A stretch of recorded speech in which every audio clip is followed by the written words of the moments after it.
Bismillahirrahmanirrahim. Assalamualaikum warahmatullahi wabarakatuh. Jumpa lagi di channel YouTube Bintang Ternak. Teman-teman, kita akan melanjutkan video yang sudah saya tayangkan di video-video sebelumnya.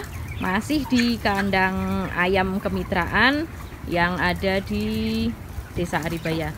Untuk selanjutnya kita akan belajar pemberian pakan dari usia dini sampai berat badannya bertambah. Itu kan berarti pakannya harus ditambah juga. Nah, supaya kita bisa tahu untuk pemberian pakannya itu dari umur berapa, timbangan berapa, kasih pakannya berapa, kita langsung saja dengan pakarnya bersama Mas Jamal. Monggo Mas Jamal, lanjut. Selamat siang. Untuk mengetahui pakan yang dikonsumsi sama ayam,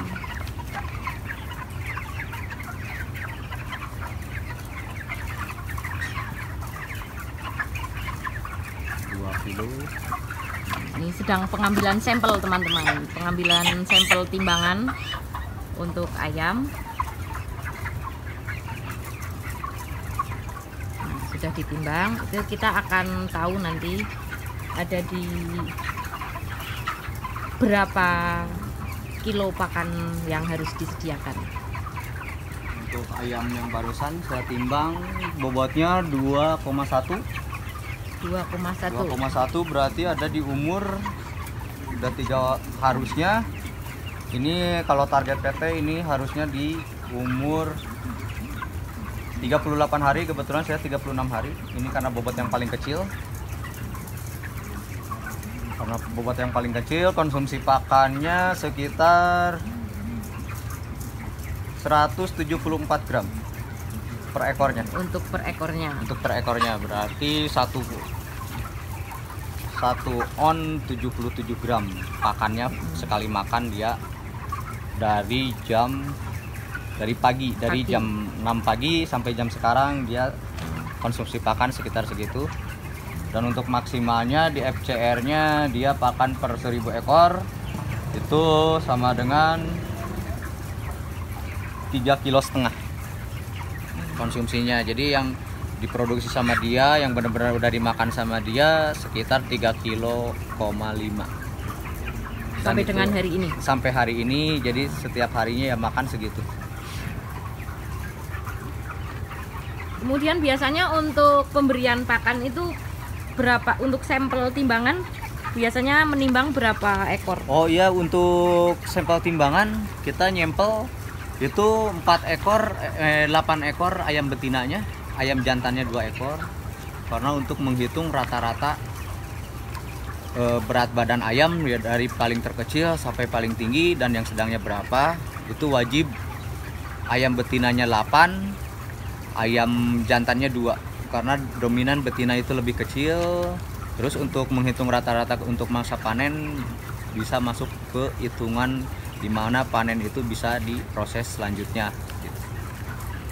Untuk proses pengambilan sampel biasanya berapa hari sekali atau berapa minggu? Kalau pengambilan sampel biasanya saya setiap 1 minggu sekali.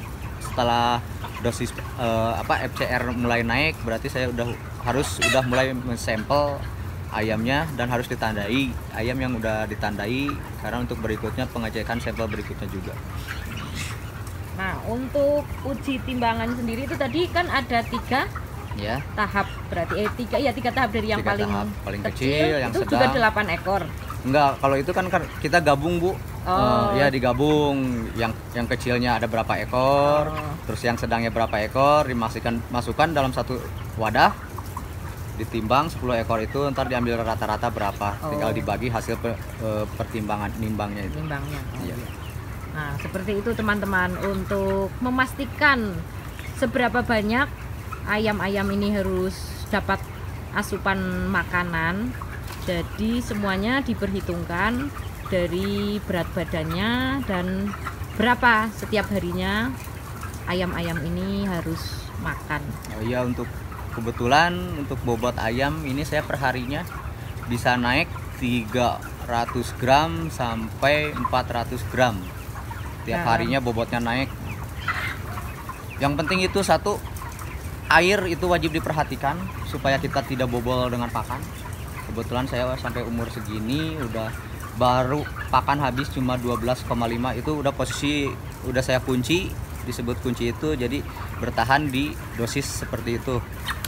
Dan jangan sampai lebih, ketika dia makan lebih jangan sampai bobotnya juga berkurang bukannya bertambah. Kadang karena masalah dari air minumnya banyak tapi pakan juga habisnya banyak. Nah itu yang harus kita jaga.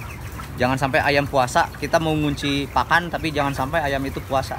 Kita harus memperhatikan air yang dibutuhkan ketika umur dimana umur rawannya ayam udah mulai rawan itu dari umur 25 hari ke atas, itu dia mulai rawan stres.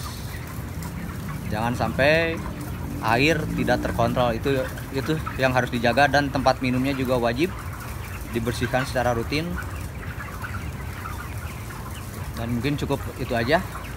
Oh iya, untuk air ini maksudnya gimana Mas? Airnya harus dijaga, berarti yang diutamakan justru di airnya, bukan di pakannya? Bukan di pakannya, karena kadar air sendiri itu faktor utama penunjang di mana ayam bisa mengontrol makannya dan bisa kenyang untuk membentuk dagingnya serta kalsiumnya. Berarti itu dari minumnya ya? Ya, karena jangan terpesona dengan air yang jernih, karena air yang jernih juga bisa berbahaya, malah bisa mengandung kuman atau bakteri serta mikroba, zat besi dan zat kapurnya terlalu berlebihan, termasuk zat asamnya itu yang paling bahaya.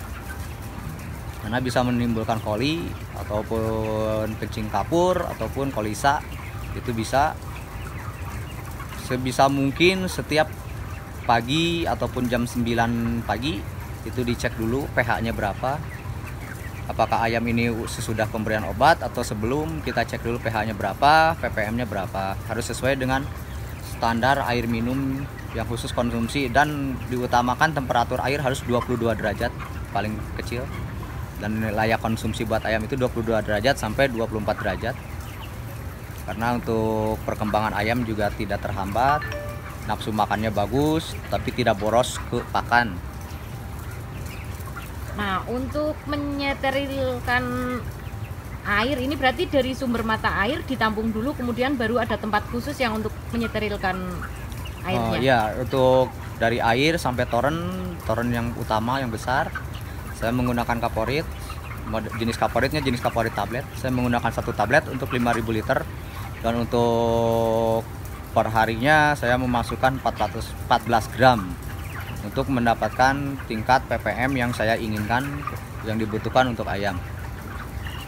Dan untuk treatment ayam, airnya ditreatment dulu kurang lebih 20 menit, paling lama kurang lebih 48 menit. Itu baru bisa dikonsumsi untuk ayam. Ya teman-teman, demikian penjelasan untuk pemberian pakan dan minum ayam dari Mas Jamal, semoga bermanfaat. Terima kasih sekali Mas Jamal untuk informasinya. Demikian teman-teman untuk video hari ini, semoga bermanfaat. Terima kasih sudah menonton. Sampai ketemu di video selanjutnya. Wassalamualaikum warahmatullahi wabarakatuh.